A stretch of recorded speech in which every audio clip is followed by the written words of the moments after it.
সাধুকথাৰ কুকি। আজিৰ সাধু যত জীৱ তত শিৱ। মহাৰাষ্ট্ৰত এসময়ত একনাথ নামৰ এজন সন্ত আছিল। তেওঁ এবাৰ বন্ধুসকলৰ সৈতে ৰামেশ্বৰমৰ শিৱলিংগক গংগা জলেৰে জলাভিষেক কৰিবলৈ সংকল্প ল'লে। এতিয়া কথা হ'ল, গংগা নদীৰ পৰা গংগাজল লৈ ৰামেশ্বৰমলৈ যাবলৈ তেওঁলোকে বহু দূৰ বাট ভ্ৰমণ কৰিব লাগিব, তাকো খোজ কাঢ়ি।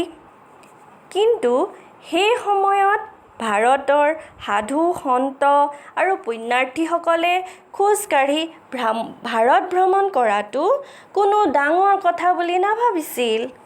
আমাৰ অসমৰ শ্ৰীমন্ত শংকৰদেৱেও খোজ কাঢ়িয়েই 12 বাৰ ভাৰতৰ বিভিন্ন তীৰ্থস্থান দৰ্শন কৰিছিল। সন্ত একনাথ আৰু তেওঁৰ বন্ধুসকল গংগাজল লৈ ৰামেশ্বৰম অভিমুখে ৰাওনা হ'ল। সকলোৰে মূৰত গংগাজল ভৰ্তি এটা এটা কলহ। যাত্ৰাপথত তেওঁলোকে পাহাৰ, পৰ্বত, নদী, হাবি, জংঘল আদি বহু বাধা অতিক্ৰম কৰি আগবাঢ়িছিল। কেইবামাহো গৈ থকাৰ পিছত তেওঁলোক অৱশেষত ৰামেশ্বৰমৰ একেবাৰে সমীপত গৈ উপস্থিত হ'ল। এনেতে এটা ঘটনা ঘটিল। পিয়াহত আতুৰ হৈ গাধ এটা তেওঁলোকৰ সন্মুখত বাগৰি পৰিল। পিয়াহত তাৰ প্ৰাণ যায় অৱস্থা। সকলোৰে মনত গাধটোৰ প্ৰতি দয়া উপজিছিল, যদিও কোনোৱে গাধটোক গংগা জল দিবলৈ মান্তি নহ'ল। কাৰণ তেওঁলোকে বহু কষ্টেৰে আহি ৰামেশ্বৰমৰ কাষত উপস্থিত হৈছেহি। কিন্তু একনাথে সেই দৃশ্যটো দেখি ৰ'ব নোৱাৰিলে। তেওঁ মূৰত কঢ়িয়াই অনা কলহৰ গোটেই পানীখিনি গাধটোক খুৱাই দিলে। গাধটোৱে হেঁপাহ পলুৱাই পানী খোৱাৰ পিছত পুনৰ প্ৰাণ পাই উঠিল।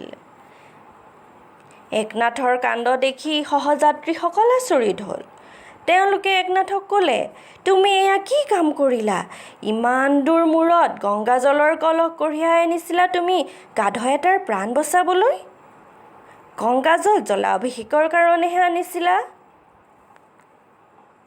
মাত্ৰ মুহূৰ্তৰ ভিতৰতে তুমি হেৰুৱালা সমস্ত জীৱনৰ পুণ্যৰ সঞ্চয়।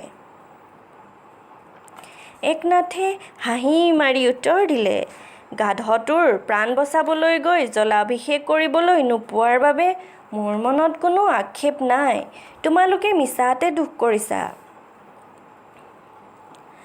যেতিয়া একনাথে ৰামেশ্বৰম মন্দিৰত প্ৰৱেশ কৰে, তেতিয়াই ভগৱান শিৱই তেওঁক দৰ্শন দি ক'লে, প্ৰতিটো জীৱিত বস্তুত মোক দেখা পোৱাটোৱেই আচলতে প্ৰকৃত শিৱ ভক্তি।